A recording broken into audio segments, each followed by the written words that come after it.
చప్పట్లతో ఆహ్వానం పలకండి. అదేవిధంగా మన ఇన్ఛార్జి గారిని కూడా వేదిక మీద ఆహ్వానిస్తున్నాం.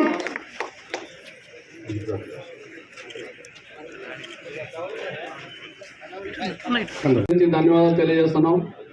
అదేవిధంగా నియోజకవర్గ ఎమ్మెల్యే గారు పూర్వం కనకయ్య గారు, డివి గారు, తదితర నాయకత్వం, ఐఎన్టీసీ వైస్ ప్రెసిడెంట్ లింగాల జగన్నాథం గారు,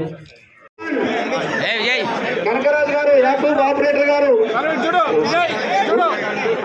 శ్రీహరి గారు, బాబురావు ఆపరేటర్ గారు వేది మీద రావాల్సిందిగా కోరుతా ఉన్నాం. అందరూ చదువుతాను.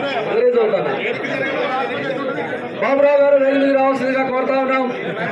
జే రామదాస్,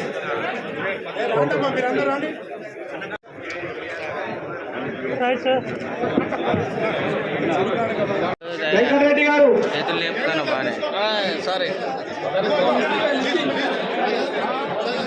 విజయ్ కుమార్ బిలవరం సార్, కంకిపల్లి రామారావు గారు,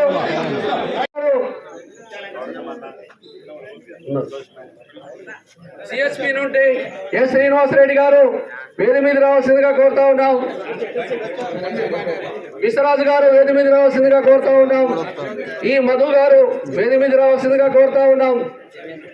సాలం వెంకటేశ్వరరావు గారు వేది మీద రావాల్సిందిగా కోరుతా ఉన్నాం.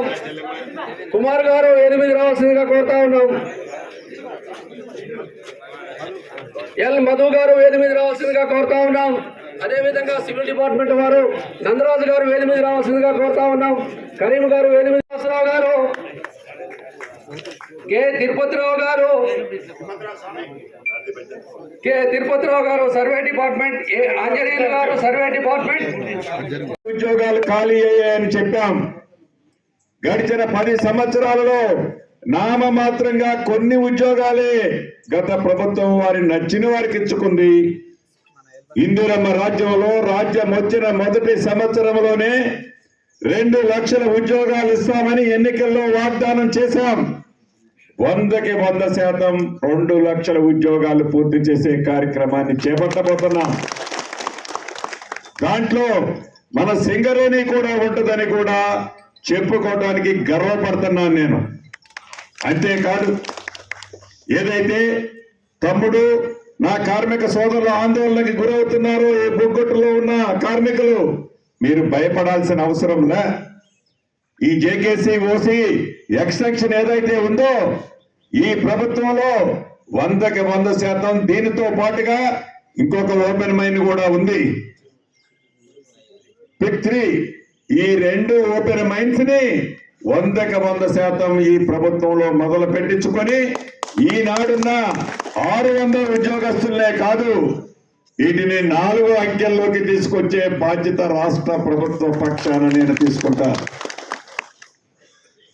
అంతేకాదు, చిరకాల కోరిక ఆనాడు నేను చెప్పా, ఆ ప్రభుత్వంలో మీ ఇళ్ల కోరిక, ఇళ్ల స్థలాలతో పాటుగా వడ్డీ లేని 20 లక్షల రూపాయల రుణాన్ని నా కార్మిక సోదరులకు ఇస్తానని చెప్పా. కానీ ఆ ప్రభుత్వం మాకు సహకరించలా, కనీసం మా గొంతును కూడా అక్కడ వినిపించనీలా.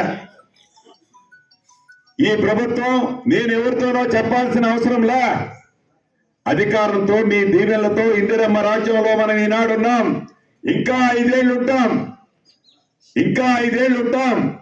నా కార్మిక సోదరులకి ఏ కష్టం వచ్చినా ఆదుకోవటానికి ఈ ప్రభుత్వం ఇందిరమ్మ రాజ్యం ఉంది, మీ సీనన్న ఉన్నాడు. అంతేకాదు, ఇళ్ల స్థలంతో పాటుగా వడ్డీ లేని రుణాన్ని 20 లక్షల రూపాయలు ఇచ్చే కార్యక్రమాన్ని చేపట్టుకుందాం. నాణ్యమైన విద్యతో పాటుగా ఆ రోజు సూపర్ స్పెషాలిటీ హాస్పిటల్స్ కడతామని చెప్పాం. మాటలకే పరిమితమైంది. ఏదైతే వాగ్దానాలు ఇప్పుడు చేస్తున్నామో సూపర్ స్పెషాలిటీ హాస్పిటల్ వైద్యం కోసం కట్టించే కార్యక్రమాన్ని కూడా చేపట్టడం జరుగుతుంది ఈ ప్రభుత్వంలో. అంతేకాదు, ఉన్నది మన రాజ్యం కాబట్టి ఇందిరమ్మ రాజ్యం, అధికారులు మీ కష్టాలు, నిత్యము మీ ఉద్యోగంలో కలిగే ఇబ్బందులని పరిష్కరించే బాధ్యత రాష్ట్ర ప్రభుత్వ పక్షాన